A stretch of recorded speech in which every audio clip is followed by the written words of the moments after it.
In this video, you will hear Wences Casares, the CEO of a leading cryptocurrency wallet company, tell you why the very first cryptocurrency, Bitcoin, and others that followed like Ripple, Ethereum, Litecoin, Yocoin, and others, are a far better value holder of currency than gold ever was, and why these cryptocurrencies are replacing gold as the holder of value and debt. Anthropologists say that there's no evidence of any tribe, much less a civilization, that ever used barter for trade.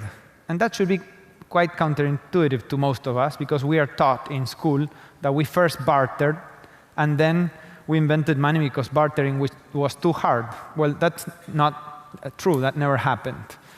From about 100,000 years ago to about 25,000 years ago, the way we did trade was that everybody in our tribe would know that you killed a big buffalo, and I would come up to you and say, hey, you're not going to eat that whole buffalo.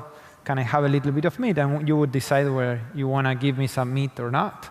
And other members from the tribe would come and ask you for some meat, and you would decide who do you give meat to and who you don't give meat to. And you have to remember who you gave meat to, and because you hope that they will pay you back somehow, sometime in the future. It's a very subjective system, but that's how trade worked. We all walked around with these subjective ledgers in our minds of who owes us what. And hopefully those people eventually repaid us, and hopefully they repaid us in something that felt fair to us. It was never going to be, usually not in the same way we paid them. It's an incredibly subjective system, but we used it for a very, very long time, for 75,000 years at least, longer than any other system. Until someone very intelligent in our tribe came up with a new technology, an innovation, and said, you know what, Wences, can I have a little bit of your firewood? Everybody knows that you have a lot of firewood. And I said, sure, here's your firewood. And this time, this person said, you know, we're going to try a new technology, a new innovation. Here are some beads for you. And I said, no, I don't need beads, thank you. And said, no, this is not about whether you want or need beads. We're going to use beads to keep track of our debt. So we don't have to remember them subjectively anymore. You just keep the beads, and that will be how much you are owed. And it was such a successful technology that it just took off. And very quickly, in a couple thousand years, it's impossible to find some tribe or some civilization that doesn't have some form of ledger, objective ledger. Some tribes chose salt, some others chose rocks, seashell, different forms of ways to keep track of debts in their society and their tribe. Anthropologists go as far as saying that if you describe to them the environment of a tribe, they can easily predict what's going to emerge as a ledger in that tribe, because it's always something that the most important quality that that object has is that it's scarce. It makes sense, because if something that we are going to use to keep track of debt, if it's not scarce, if we use tree leaves, I can simply pick leaves from a tree and create fake debt to benefit myself at the expense of everybody else. So scarcity is the most important attribute of these things to keep track of debts. But also, there are 5 other attributes that are very important. One, that they are durable, that they don't decay or corrode, etc., that they be transportable, that they be divisible, recognizable, and fungible. This system took off and worked really, really well for about 20,000 years, from about 25,000 years ago to about 5,000 years ago. And 5,000 years ago, what happened is that tribes began to trade with other tribes, and they needed something in common. We had beads, you had seashells, and we couldn't trade. And what happened then is that gold emerged as not the universal ledger for one tribe, but the first universal ledger. And it was gold because it was something that was universally scarce. But it was also transportable, durable, divisible, recognizable, and fungible. This very short high-level history of money, I want to illustrate 3 myths that if you believe in any of these 3 myths, it's really, really hard to understand the proper function of money and why Bitcoin matters. The first myth is that money was born out of barter, when actually it was born out of a need to keep track of debts. The second myth, and perhaps the biggest myth, is that money is backed by something.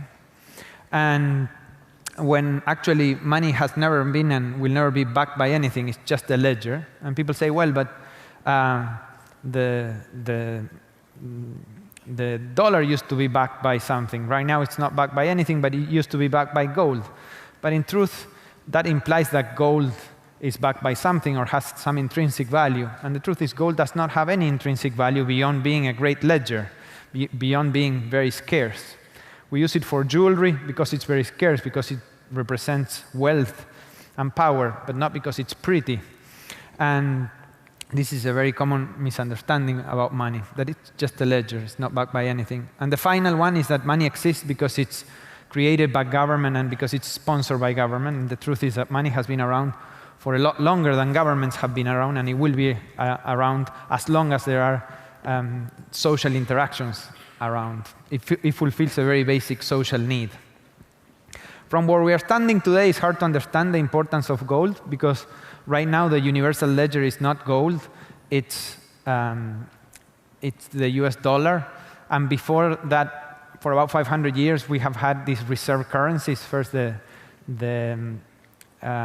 Portuguese escudo, then the Spanish, then the French, then the Dutch, then the British pound, and now the dollar. All of them have been the universal ledger, the reserve currencies, for about 100 years.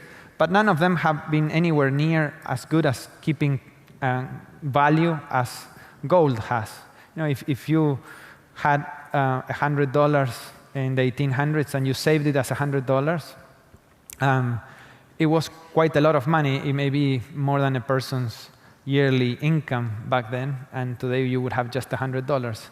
If you had put that in gold, you would have the same value of roughly more than a person's yearly income today.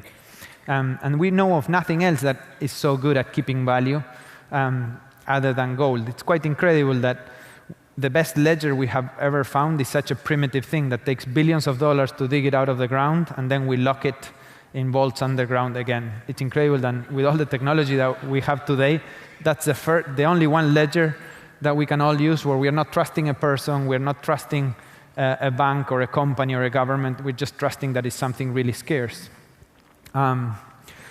The qualities that make gold such a great ledger is that it's so scarce, but it's also divisible, it's portable, it's durable, it's recognizable, and it's fungible. About 5 years ago, at the beginning of 2009, Bitcoin was created. And it's a universal ledger that serves as digital money in a way in which just as like with gold, you don't have to trust anyone. You're not trusting a single person. You're not trusting a company, a bank, or a government.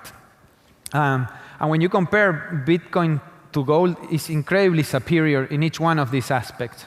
Not by a little bit, but by a lot. And it's the first time in 5,000 years that we have something that is immensely superior to gold. The most important way in which it's a lot superior is that there will never be more than 21 million Bitcoin, period. It's mathematical perfect scarcity. You can trust that. As with gold, we mine more gold every year, about 2,000 tons a year. In terms of the divisibility, each Bitcoin is composed of 1 million pieces called bits. So 1 million bits are 1 Bitcoin. It's incredibly easy to divide. And the portability is also really important.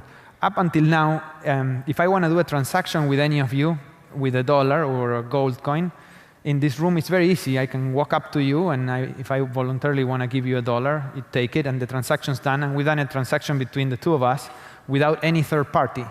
But the second we want to do a transaction with someone who's not in the room, we always need a third party. And that has been the case forever. You know, we needed, that's how banks got started a very long time ago, but that's how we have today also on top of banks, credit cards and things like PayPal, etc. It's just impossible to do a transaction with someone else without both of us trusting a middleman.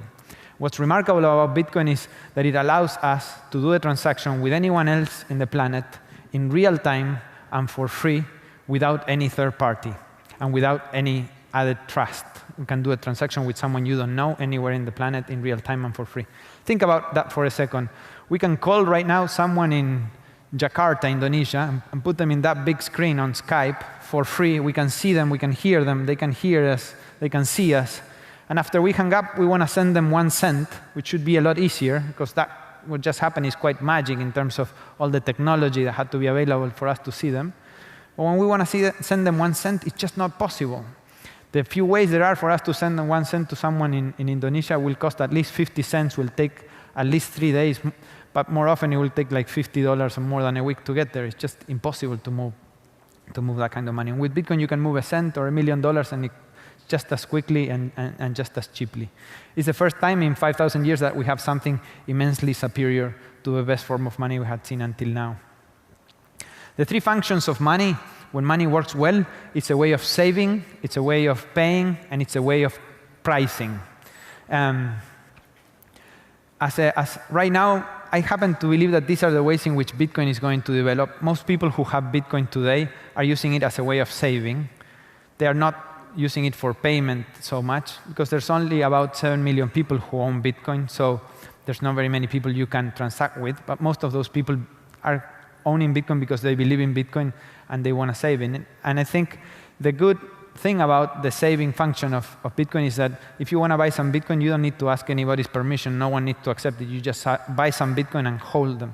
Whereas for payment, we need a lot of people to accept it. I think that once we have enough people who have Bitcoin for other reasons, it will become a payment mechanism naturally. But I think for now, we are in the first few years stage in which people are adopting Bitcoin mostly to save or as a curiosity. And once we have enough people that own Bitcoin, it will become a payment mechanism naturally. And then if it's used enough as a payment mechanism, it's only natural that it becomes also a way to price things or a unit of account. Since launch, Bitcoin didn't have a lot of traction from 2009 to about 2011, and it began to see some serious traction in 2011. This chart is a little old. Now there's about 7 million people who own Bitcoin. There's between 20,000 and 100,000 people who are buying their first Bitcoin every day. I think Bitcoin may be the most important social experiment that is going on right now. And I think it matters because there is a good chance that over the next 20 years, we finally, after 5,000 years, replace the trusty old gold standard for a completely new standard, the Bitcoin standard, that will not and should not ever replace any national currencies, but it's likely to become the international currency of the internet, the native digital currency of the internet that the internet doesn't have today, and also probably the biggest leap forward in the democratization of money. And that's why I think it's worth paying attention to what's going on with Bitcoin. Thank you very much.